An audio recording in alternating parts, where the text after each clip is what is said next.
This is the Balanced Growth Show with Dr. Travis Perry, helping successful business professionals like you achieve balance in their lives. Welcome to another episode of the Balanced Growth Show. I'm your host, Dr. Travis Perry. Today, we have the privilege of meeting with Mike Kendra. Mike is the co-owner of FP Solutions RI, an outsourcing company providing support to financial advisors. He owns FP Solutions RI with his wife, Heather, who is a financial advisor. Mike is a former U.S. Army officer and lives with his wife and son, Chris, in Rhode Island. Mike, welcome to the show. Thank you for having me, Dr. Perry. Absolutely. It's a pleasure. And we had a great time getting to know each other a little bit in the pre-show. So I appreciate your personality and background. I'm going to let you take it. You tell us, how did you get here from being a U.S. Army officer to running a ship that is driving financial advisors toward helping them, with their financial plans? Sure. Yeah. So, like you mentioned, my wife is an advisor, and when she started off as an advisor, started off with no clients, had expenses, and she started off writing financial plans for other advisors. And so this was done on a part-time basis and as a way to just pay some bills. And she got a couple of referrals there. She got some clients. She started to build her book of business. And over a period of a couple of years, she started getting pretty busy. And I decided, or she asked me to help just do some of the basic financial planning, data entry type things. And so I said, sure, why not? And so this went on for a few years on a part-time basis, just nights and weekends. And then in 2015, we decided that this was a business, and we were going to hire people. I was going to come on full time and run the business. And so ever since then, this has been my full-time day job. We have a total of about 30 people on the team right now, and we work with about 200 advisors across the country. Oh, what a cool story. This is just serendipity. I mean, it showed up because there was a need. She filled it. You joined. Yep. And here you are as what I call couplepreneurs. You're in this together. It's fantastic. Absolutely. Yep. You have a son, you have a life outside of work. You enjoy running. You have done some triathlons. You're very active. With balance is obviously important to you. Tell us, why is it so important to have that balance in life? I think balance is important to me because I've always had a lot of different goals. So I like to do a lot of different things. And so business was obviously a big part of that. Our family is a big part of that. And like you mentioned, we're a pretty active family. So we like to travel. We like to do outdoor type things. I like to run. I like to keep in shape. And so I've always just set a bunch of different goals for myself, and I've always found enjoyment in doing a lot of different things. And that's part of the big reason why I enjoy the job that I have is running a small company. You get to do a lot of different things. So I enjoy doing the sales aspect of it. I enjoy doing some of the prospecting. I enjoy doing some of the financial management and the human resources management. I sort of like to dabble in all that. I would not enjoy being a full-time salesperson for 50 hours a week. I would not enjoy being an accountant for 50 hours a week, but I sort of like to dabble in all those different things. And so balance is definitely a big part of that. Yeah. You enjoy what they say, variety is the spice of life. Absolutely. And it's interesting. Some people really enjoy that. They really enjoy, I like my job because I get to do different things every day. Mm-hmm. And some are like, I really enjoy my job because I can just really specialize in this. And I talk about this somewhat in the book. I call it a work sweet spot. What is your work sweet spot? What is it? The top 3 or 4 things? Because you do enjoy a lot of different things, but what are your top 3 or 4? If I could just spend the majority of my time here, what is it that you actually do? I like coaching the team. So the leaders that we have on the team, I enjoy doing that. So just meeting weekly, helping them achieve their goals, being a resource to them as far as the people management, things like that. I definitely enjoy doing that. I definitely enjoy the sales process. So onboarding new clients for us who are financial advisors. So onboarding new advisors who we work with, helping them understand what their needs are, helping them understand how we can help them. Maybe they need help setting up a process. So I enjoy, those would be the top probably two things that I enjoy doing.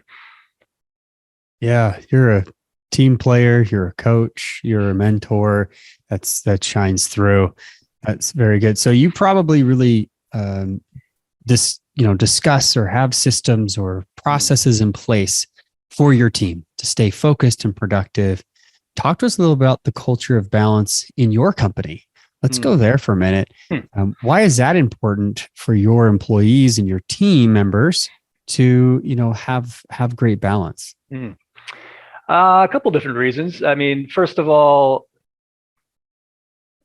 for me personally, balance is important, right? So what's important typically to the leader typically is important to the organization, and some of that comes from the team itself. So there are people that have families, they have lives outside of work. They did not join our organization in order to work 50 or 60 or 70 hours. That definitely was not their goal, and so that's something that we can offer to them as a benefit. So there is a lot of flexibility in the work that we do, us being basically a remote option for a number of different advisors, that lends itself to a lot of flexibility where people take advantage of that, where they can work in the office, they can work at home, they can basically set their own schedule. And that allows them to really dictate the work-life balance and what their week looks like. So that's definitely important to the team. Yeah, when you've been able to provide that balance opportunity for them, and I don't even know, I should have asked this, but are most of your team members virtual? Are they in a in-person locale? What's your setup there? Yeah, it's a mix. So we have an office in Cranston, Rhode Island, and out of 30 people total on the team, there's probably 15-ish that work out of Rhode Island, and out of that 15, there's probably really only about 8 or 9 or 10 that come in really full time, just as their preference. The others are more of a hybrid, and then everybody else is remote. So we have people in North Carolina, we have people in Florida, Arizona, and Colorado. So yeah, it's definitely lends itself to the remote model, the work that we do. So what do you think is the biggest struggle for leading your team to have that balance, remote, hybrid, in person? What is probably some of the biggest struggles of there? Because I know it's important to you. You want your team to have it. What might be the things you come up against that are, the biggest issues? Yeah. I'd say some of the biggest issues, it's really time management. And so I'd say time management and cultural fit. So in order to experience or benefit from some of this balance, the people need to be productive and manage their time really well. So it's not the case that people are coming in and punching a clock from 9 to 5. It's here's a set of advisors, a set of clients that need to be serviced. We've kind of set reasonable expectations around that, and then it's really up to the person to manage their time and manage their workflow and manage the workload. So that's a challenge, is finding the right cultural fit for the people to be able to make that happen, if that makes sense. Absolutely. Culture is huge, right? And if balance is part of that culture, you can use it, as you've mentioned, as a benefit, right? Hey, we have a balanced culture. I know there's back and forth. I see all the different viewpoints of, we work in person, so to keep that culture, or our culture is that we're flexible and we're open. And then there's the hybrid, right? You kind of have that latter. You have the hybrid model for most, right? As you mentioned. Yep. So, as a business leader, someone who's trying to grow and scale and continually, bring more business, into the company, what would you say has been the best way for you, and as your company, as you're growing and scaling, keeping this balanced culture for your company? What's been the best way to grow and scale it while keeping that balance? Yeah, I'd say being really strong with process. So we have a lot of different processes. The work that we do lends itself to needing to have a process, otherwise you kind of have chaos. And so we've expanded that out to hiring people, bringing in new clients. What does that look like? And making sure that there's a playbook for everything. otherwise it's really not going to scale. And I don't, I guess the other part of it is I don't do a whole lot. As far as plan writing or bringing in new clients or managing the workload, I don't really do any of it, frankly. So finding the right people to help manage the process and making sure that it all gets done the right way, that's definitely a big part of scale. So having that process to make sure that it can be repeatable and you can do it for, not 10% more, but 10 times more what you're currently doing. Yeah, you're very focused on the process, the people, the culture, and that makes sense. That's where your work sweet spot is, right? That's who you are as part of the company, and you stay in that lane, which is excellent. For others, because they can rely on you for that, and you can rely on others for the sales. But with that, and as the company's been growing, where has most of that company growth come from? Is that referrals? Is that from direct outreach? Is that certain marketing technique? Talk to us about what you guys are doing there as a company. Yeah, it's been mostly referrals. A little bit of outreach, maybe not for the past couple of years. The past couple of years, it's been mainly referral driven.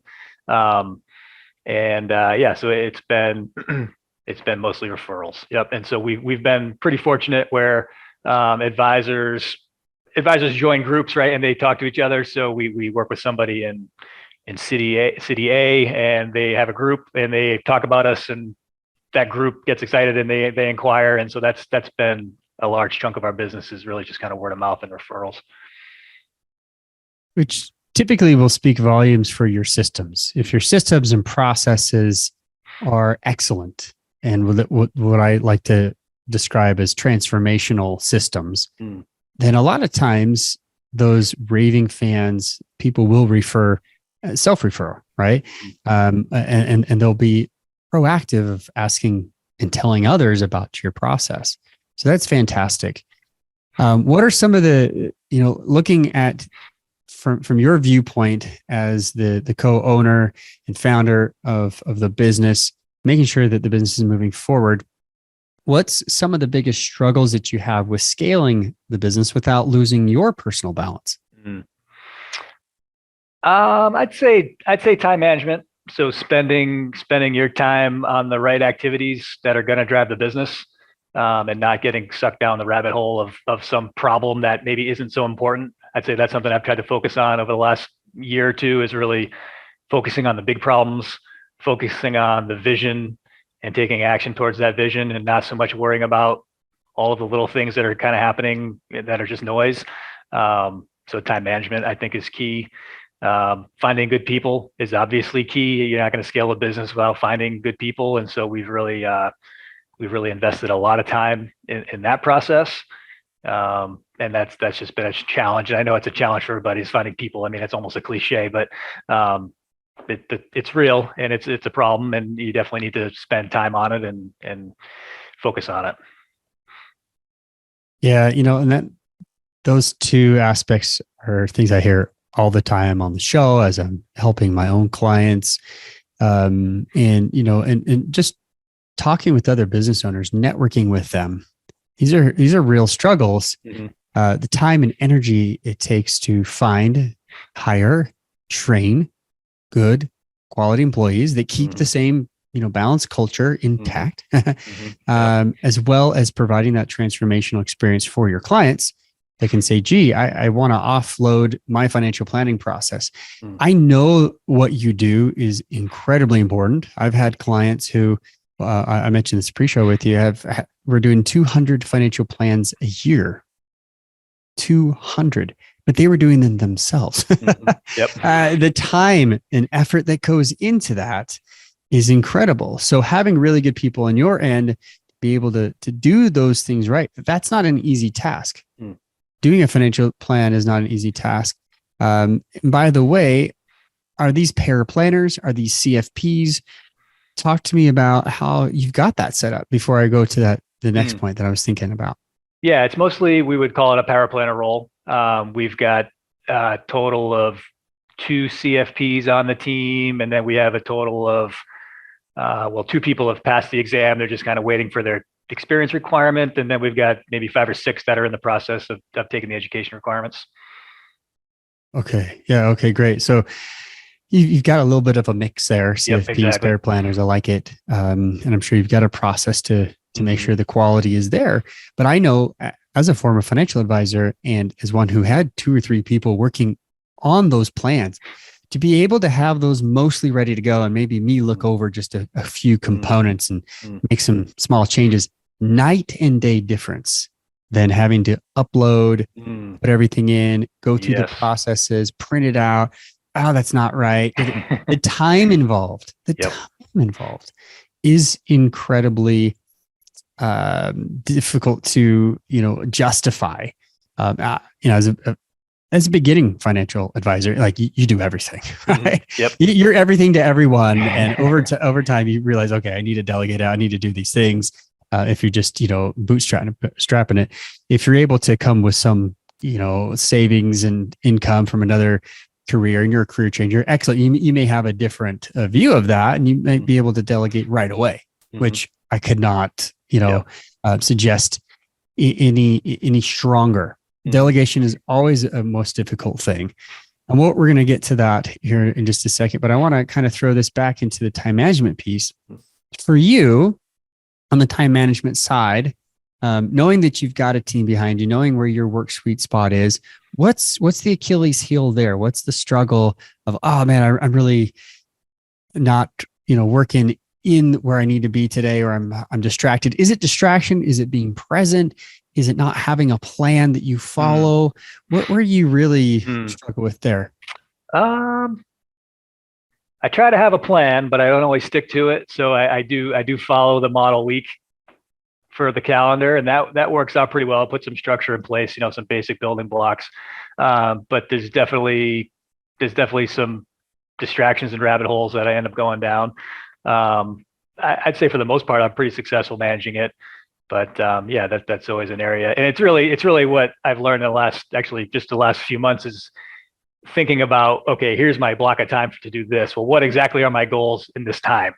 So for the next hour or the next 2 hours or whatever. So it's on my calendar to do this, but what are the 5 things I need to do?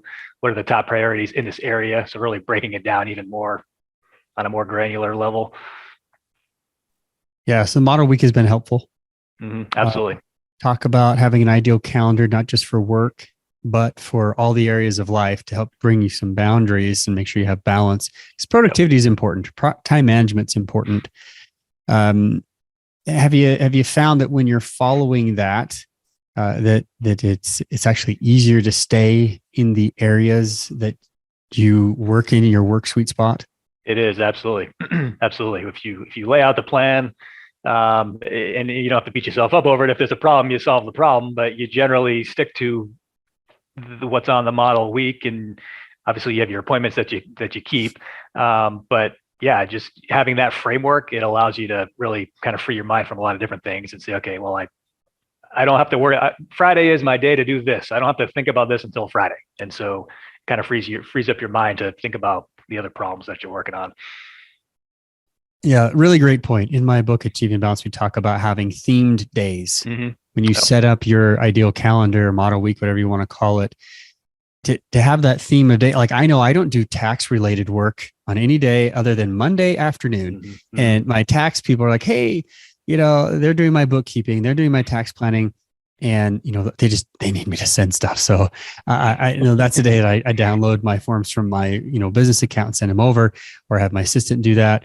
Either way, that's when I answer their questions. So throughout the week, if I'm getting, emails from my accountant, unless there's a deadline, I just save it for Monday afternoon. I'm like, sweet, they know I'm going to get back to them. And then I can relax. I don't have to think about it. So exactly. I like that you brought that up, Mike. It's a really great point.